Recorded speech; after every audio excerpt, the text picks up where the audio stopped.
Hello kapamilya, ayan po nako may palit yun. Kaya nga lang ulo lang po. Pero syempre ingat-ingat pa rin sa kolesterol kasi alam niyo naman pagka ganitong may mga okasyon maraming mga pagkain at syempre puro masasarap na pagkain ang hinahanda lalo na pagka mga ganitong okasyon. Ayan, at only food po tayo kahit saan ka mapunta may mga pagkain kaya ingat-ingat po tayo at syempre ito po yung ating mga ginawa. Gumawa po tayo ng espasol. Tingnan nyo si Mudra at hindi na napigil. Kumain na talaga siya at takam na sa balat ng ating lechon na ulo. At ayan po yung ating mga pagkain. Kaya ready na po mamaya-maya at ito late upload na to mga kapamilya ha. Dahil naging busy po tayo at syempre yung ating alaga ayan alaga pala ni sister yan at ayan nagbabantay sa lamesa, siya yung guard dito sa lamesa, nagmamasid. Kaya ayan po ang alaga ni sister, nakakatuwa po siya at andyan lang naman po siya nagbabantay sa mga pagkain.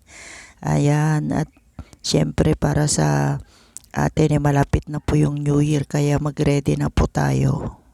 Hello kapamilya, ayan po nagluluto po tayo ng ating pansit at tingnan nyo marami siyang gulay.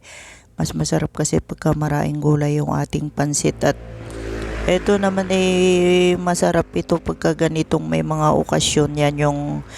Yan yung pangunahing niluluto natin pagka ganyang may mga okasyon katulad nung Pasko sa Bagong Taon kasi paborito nila yan. Kaya ayan kapamilya yung ating pansit na niluluto at yan mamaya-maya maka-ready na yan at mailagay na sa lamesa. Hello kapamilya, ayan po yung ating lumpiang sariwa at syempre gigisa lang natin ito at ito mabilis lang natin lulutuin kasi mas masarap pag yung ating lumpiang sariwa medyo crunchy siya.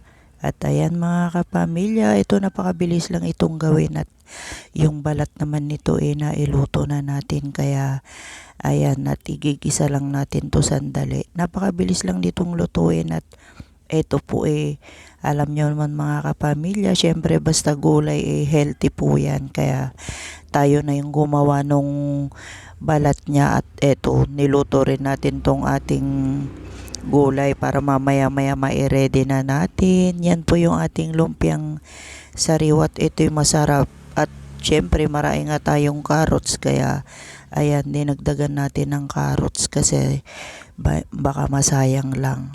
Ayan yung ating niluto at yan palalamigin lang natin at mamaya-maya ready na po yung kainin.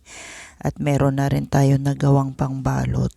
Kaya ayan kapamilya, masarap po pagka tayo yung gumagawa ng ating pagkain kasi na kukuha natin yung tamang timpla pagka tayo yung gumagawa.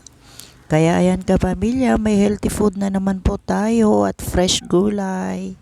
Hello kapamilya, kamusta po? Ayan po gagawa po tayo ng balat ng ating lumpiang sariwa at ito napaka-dali lang naman itong gawin mga kapamilya. Naglagay lang tayo dyan ng all-purpose flour saka yung itlog. Siyempre tinimplahan natin. Hindi kailangan malapot, kailangan medyo ang texture niya kasi watery kaya maganda pagka ganyan at mas mabilis gawin. Ayan kapamilya yung ating ginagawang balat at niluluto po natin.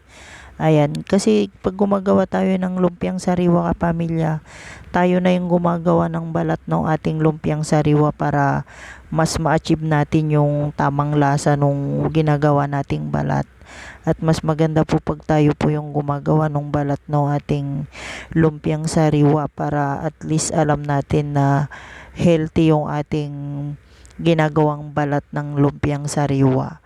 Kaya ayan kapamilya, masarap po itong ating pagkain at ito piniprepare natin itong balat ng ating lumpiang sariwa at mamaya gagawa tayo.